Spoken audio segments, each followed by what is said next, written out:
ผมเคยเซ็นลายเซ็นให้ใครผมจะมักจะเขียนว่า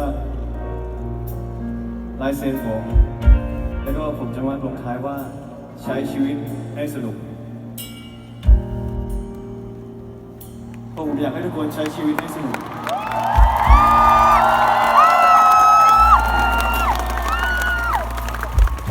ชีวิตเดียวใช้ชีวิตให้สนุกในความหมายที่ผมเขียนให้กับทุกคนไม่ใช่ใช้เฉพาะเรื่องที่สนุกเรื่องที่สุขสมหวังเท่านั้นสิ่งที่ผมต้องการสื่อสารผ่านทางข้อความนี้ผมอยากจะบอกให้ทุกคนสนุกกับทั้งความสุขและบางทีความเศร้าความผิดหวังเราก็สนุกที่จะฝ่าฟันเราก็จะสนุกที่จะเรียนรู้มันสนุกจะตายนะสนุกจะตายนะ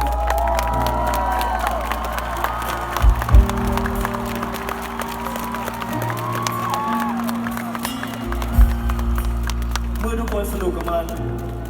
ยิ้มให้กับมันจะเป็นเรื่องที่ผมมากเลย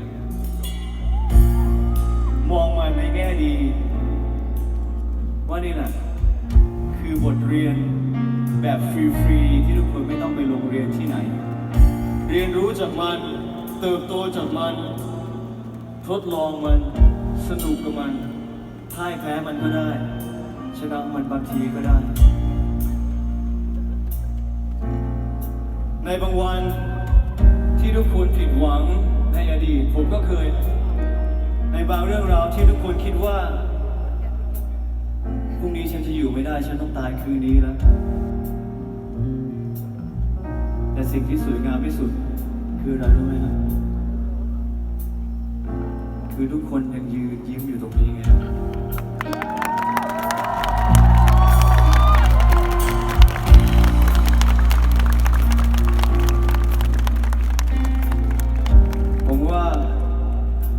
หลายคนหรือทุกคนในที่นี้ไม่มากก็น้อยสำเร็จวิชาตัวเบาขั้นที่1ไปเรียบร้อยแล้วยินดีด้วย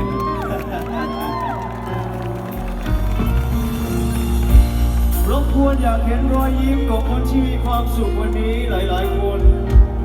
ได้ไหมฮะอยากเห็นรอยยิ้มของคนที่สำเร็จวิชาตัวเบาขั้นที่1ขั้นที่2รบกวน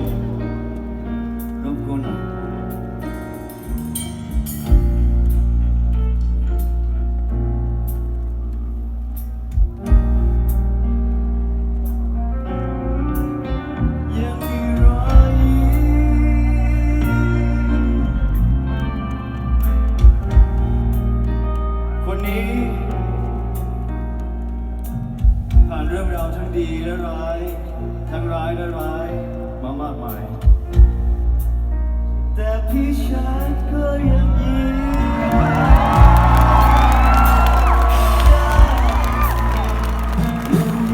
ได้ขอดูมือด้วย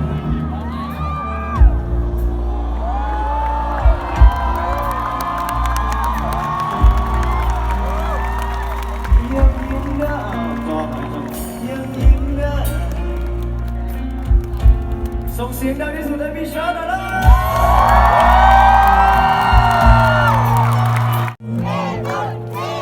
ผมเคยเซ็นลายเซ็นให้ใครผมจะมักจะเขียนว่าลายเซ็นผมแล้วก็ผมจะมาลงท้ายว่าใช้ชีวิตให้สนุกเพราะผมอยากให้ทุกคนใช้ชีวิตให้สนุก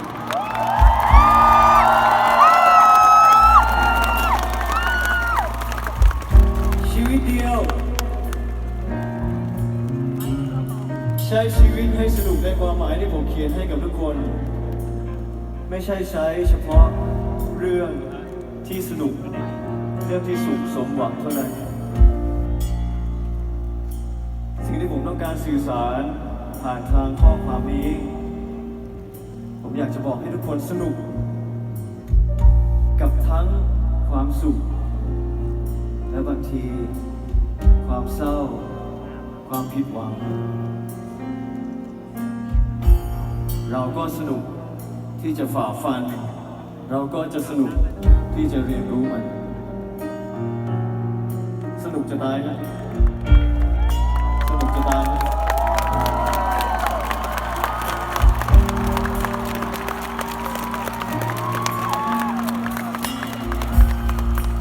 เมื่อทุกคนสนุกกับมันยิ้มให้กับมันจะเป็นเรื่องขี้ผงมากไหมมองมันในแง่ดีว่านี่แหละคือบทเรียนแบบฟรีๆที่ทุกคนไม่ต้องไปโรงเรียนที่ไหนเรียนรู้จากมันเติบโตจากมันทดลองมันสนุกกับมันพ่ายแพ้มันก็ได้ชนะมันบางทีก็ได้ในบางวันที่ทุกคนผิดหวังในอดีตผมก็เคยในบางเรื่องราวที่ทุกคนคิดว่าพรุ่งนี้ฉันจะอยู่ไม่ได้ฉันต้องตายคืนนี้แล้วแต่สิ่งที่สวยงามที่สุดคืออะไรรู้ไหมครับคือทุกคนยังยืนยิ้มอยู่ตรงนี้ไง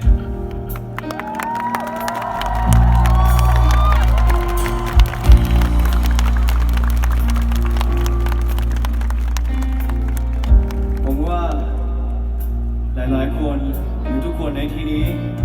ไม่มากก็น้อยสำเร็จวิชาตัวเบาขั้นที่1ไปเรียบร้อยแล้วยินดีด้วย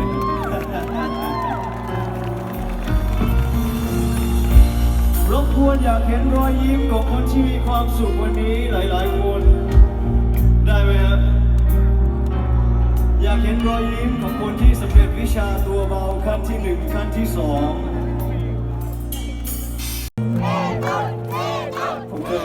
เซ็นลายเซ็นให้ใครผมจะเขียนว่าลายเซ็นผมแล้วก็ผมจะมาลงท้ายว่าใช้ชีวิตให้สนุกเพราะผมอยากให้ทุกคนใช้ชีวิตให้สนุก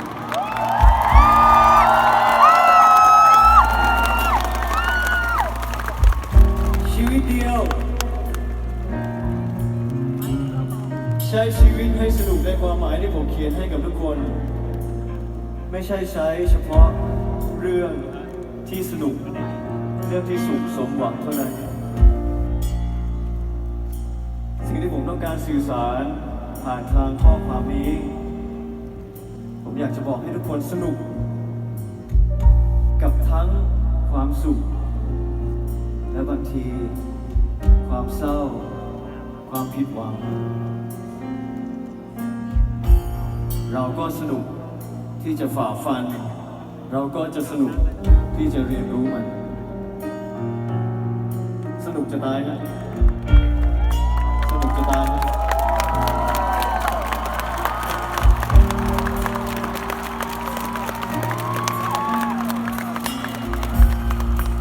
เมื่อทุกคนสนุกกับมันยิ้มให้กับมัน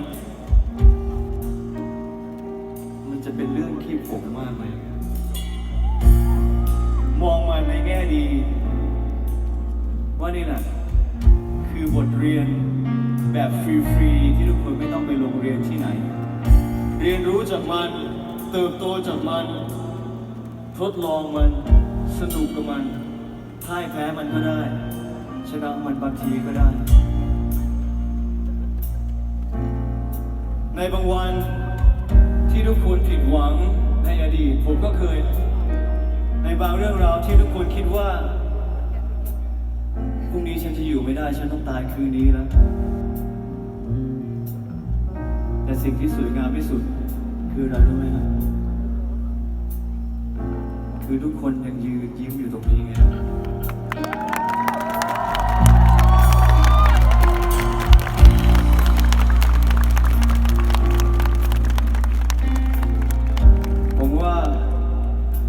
หลายคนหรือทุกคนในที่นี้ไม่มากก็น้อยสำเร็จวิชาตัวเบาขั้นที่1ไปเรียบร้อยแล้วยินดีด้วย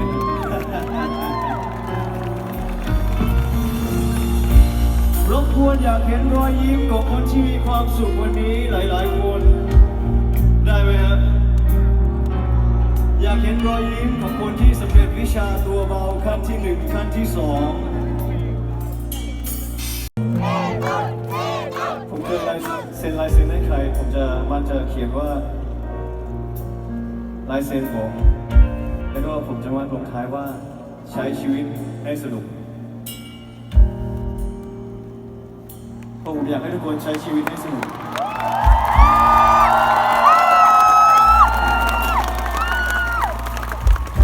ชีวิตเดียวใช้ชีวิตให้สนุกในความหมายที่ผมเขียนให้กับทุกคนไม่ใช่ใช้เฉพาะ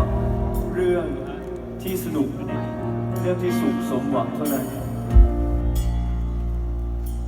สิ่งที่ผมต้องการสื่อสาร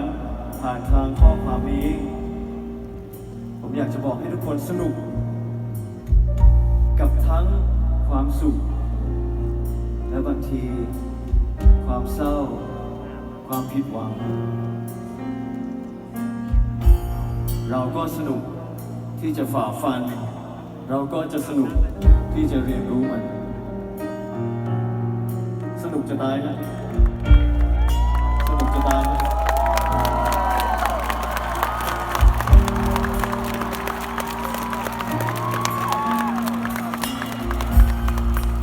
เมื่อทุกคนสนุกกับมันยิ้มให้กับมันจะเป็นเรื่องที่ผมมากเลยมองมันในแง่ดีว่านี่แหละคือบทเรียนแบบฟรีๆที่ทุกคนไม่ต้องไปโรงเรียนที่ไหนเรียนรู้จากมันเติบโตจากมันทดลองมันสนุกกับมันพ่ายแพ้มันก็ได้ชนะมันบางทีก็ได้ในบางวันที่ทุกคนผิดหวังในอดีตผมก็เคยในบางเรื่องราวที่ทุกคนคิดว่าพรุ่งนี้ฉันจะอยู่ไม่ได้ฉันต้องตายคืนนี้แล้วแต่สิ่งที่สวยงามที่สุดคืออะไรรู้ไหมครับคือทุกคนยังยืนยิ้มอยู่ตรงนี้ไง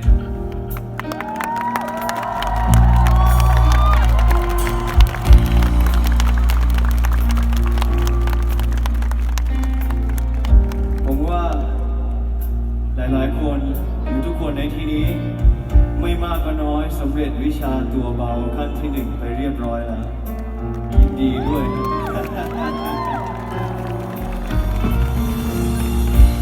รบกวนอยากเห็นรอยยิ้มของคนที่มีความสุขวันนี้หลายๆคนได้ไหมฮะอยากเห็นรอยยิ้มของคนที่สำเร็จวิชาตัวเบาขั้นที่หนึ่งขั้นที่สองผมเคยเซ็นลายเซ็นให้ใครผมจะเขียนว่าลายเซ็นผมแล้วก็ผมจะวาดลงท้ายว่าใช้ชีวิตให้สนุก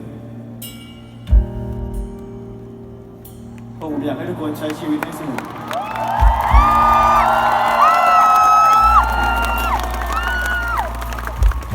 ชีวิตเดียวใช้ชีวิตให้สนุกในความหมายที่ผมเขียนให้กับทุกคนไม่ใช่ใช้เฉพาะ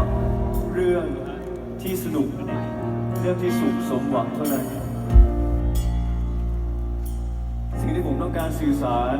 ผ่านทางข้อความนี้ผมอยากจะบอกให้ทุกคนสนุกกับทั้งความสุขและบางทีความเศร้าความผิดหวังเราก็สนุกที่จะฝ่าฟันเราก็จะสนุกที่จะเรียนรู้มันสนุกจะตายนะสนุกจะตายนะ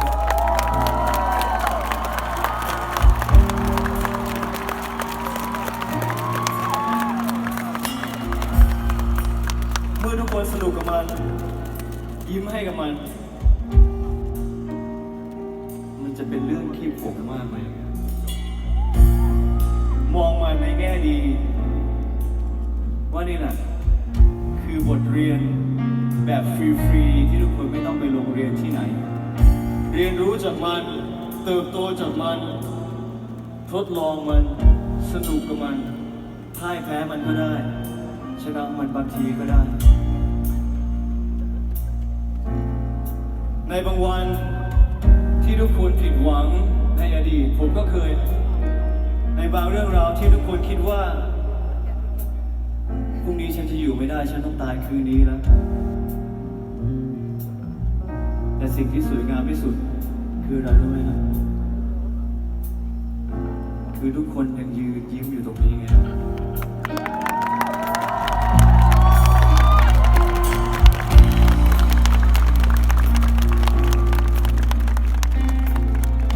ผมว่าหลายๆคนหรือทุกคนในที่นี้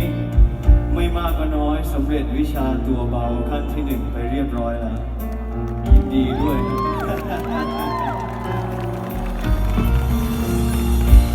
รบกวนอยากเห็นรอยยิ้มของคนที่มีความสุขวันนี้หลายๆคนได้ไหมฮะ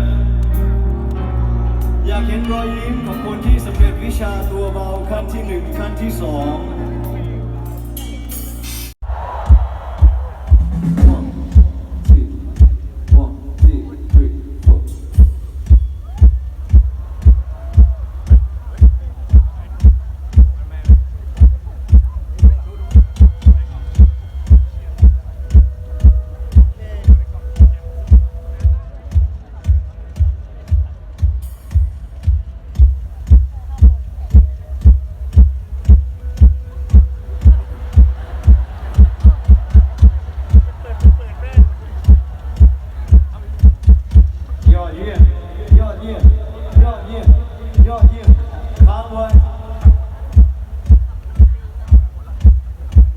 สูตรที่1ของวิชาตัวเบาทุกคนจบไปอย่างเรียบร้อยอันนี้ใครๆก็ยังทำได้หลักสูตรที่2เคยเล่นเวฟไหมครับเล่นเวฟในสนามฟุตบอลธรรมดาเขาจะใช้แค่มือแต่วันนี้เรามีไฟด้วยโดยผมจะทำการเริ่มจากซ้ายมือที่อยู่ด้านพี่ปิ๊ดก่อนแต่ทุกคนต้องดับไฟลงมาก่อนนะดับไฟลงมาก่อนเวฟจะสวยงามได้ถ้าขึ้นต่อกันแล้วขึ้นแล้วต้องลงด้วยอย่าค้างไว้มันถึงจะเป็นคลื่นที่สวยงามวงกลมต่อไปตั้งแต่พี่ปิ๊ดชั้นล่างชั้นบนเลื่อยไปจนถึงด้านขวาฝั่งที่ยอดถ้าฝั่งนู้นมีน้ำใจจะเด้งกลับมาฝั่งนี้ก็จะไม่ว่าอะไรเลยทั้งสิ้นพร้อมไหมเว